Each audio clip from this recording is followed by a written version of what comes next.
เดินต่อได้เดินไปลูกเดินไปที่แก๊งเป่าลูกโป่งฝนจะตกแล้วไปเถอะฝนตกแล้วลูกมาเร็ว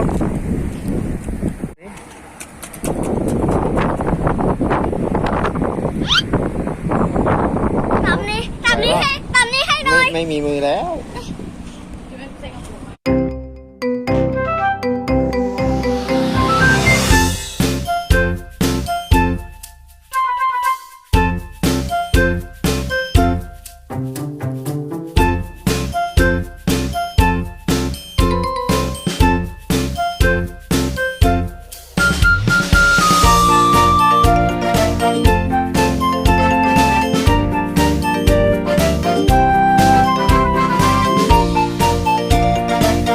เดี๋ยวเล่นข้างบ้านเดี๋ยวจะถ่ายเดี๋ยวให้เดี๋ยวปั่นจักรยานไหมจะไปไหนอ่ะไปลงไปดูแดดกันลงไปดูแดดกันไปสิมาแต่งตัวเสร็จแล้วไปเลยวิตามินก่อนสิวิตามินก่อนสิดูทุ่งนาเลยลูก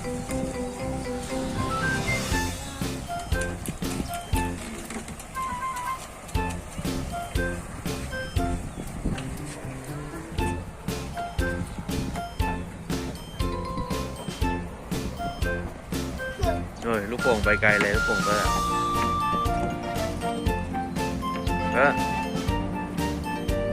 ขึ้นไปเล่นบนนู้นมาลูกป้อมปราการหอคอยตกไปก็หัวปักเลยลูก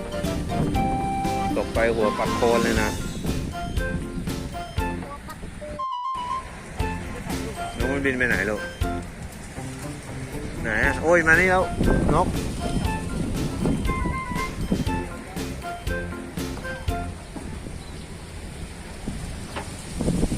มันเล่นลมมั้งมันเล่นลมลูกไปเดินไปต่อเดี๋ยวฝนตกไว้สวยไว้มุมนี้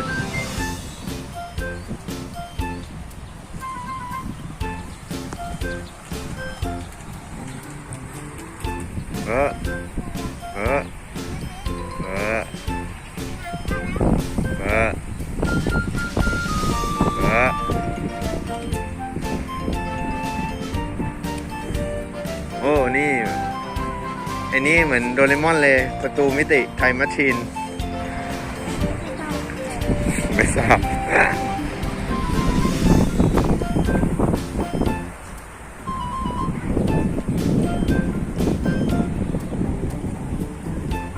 เฮ้ยโผล่มาอีกแล้วเอาพี่เขามาแล้วให้เสร็จแล้วไม่เป็นไรเดินต่อได้เดินไปลูกเดินไปที่แก๊งเป่าลูกโป่งตรงนั้นมีปลาด้วยครับอ๋อแต่ไม่ทันแล้วให้ไปแล้วเอาไปครับ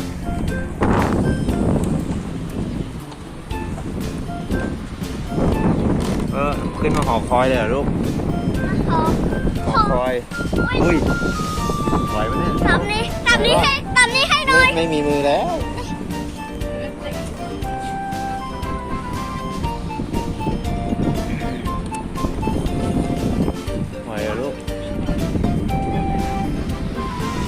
รอเลยดูดิ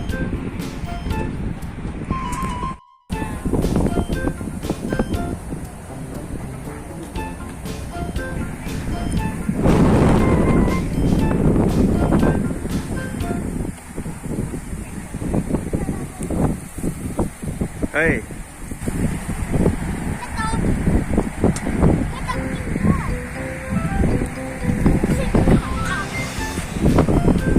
ฮะฝนจะตกแล้วไปเถอะฝนตกแล้วลูกมาเร็วด้านนี้ไม่ได้นะไปเย็นที่เดิมนี้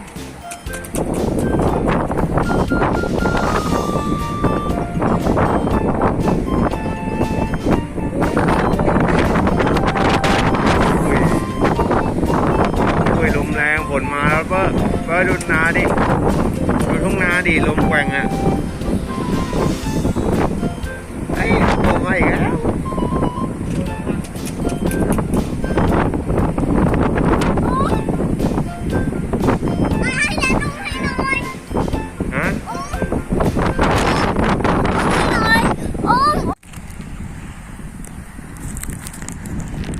ปลากินไหม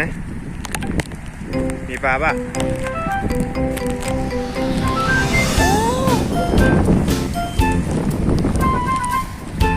หมดยัง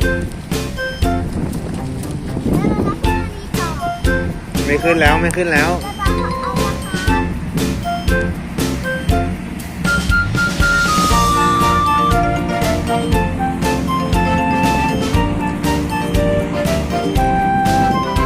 นี่เอามาให้ได้เนี่ยเดี๋ยวไปทิ้งนู้น